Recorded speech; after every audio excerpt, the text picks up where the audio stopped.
Is the Australian government taking as a result of the Optus data breach? The call to the Minister for Home Affairs and Minister for Cyber Security. Thank you, Mr Speaker, and I do want to thank the member for Gilmore for this very important question. Speaker, on Wednesday the 21st of September, the Australian government was advised of a significant cyber security breach from Optus. Optus have advised that this breach has revealed some personal data of 9.8 million Australians.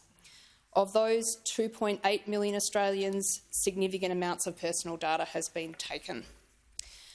Responsibility for this security breach rests with Optus, and I want to note that the breach is of a nature that we should not expect to see in a large telecommunications provider in this country.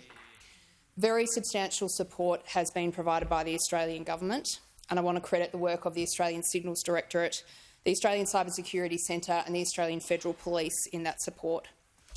For the Australian government more broadly, our focus now is doing whatever we can to help protect Australians who are affected by this breach. This is a very large multi-agency effort which has seen many hundreds of public servants work through recent public holidays, through the night and straight through the weekends, and the Albanese government thanks them for their efforts. The Australian government, the ACCC and APRA are engaging with the banking sector to see what additional steps can be taken to protect customers. This is complex, it's legally and technically complex, but we are working on a solution.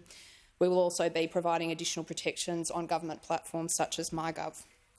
We expect Optus to continue to do everything that they can to support their customers and former customers.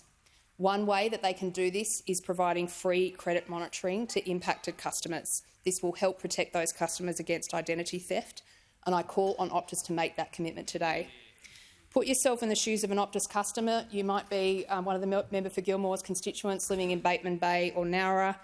You might be a pensioner whose information has been stolen. This is a time of intense anxiety, and I say to Optus, you can do something about this problem today, and we ask you to do that.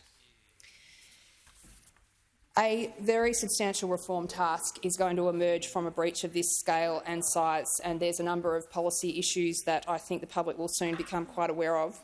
One significant question is whether the cyber security requirements that we place on large telecommunications providers in this country are fit for purpose. I also note that in other jurisdictions, a data breach of this size would result in fines amounting to hundreds of millions of dollars. I really hope that this reform task is something that we can work on collaboratively across the parliament, and I'll speak in coming days about how we will work through those issues in conjunction with other members of parliament. Thank you.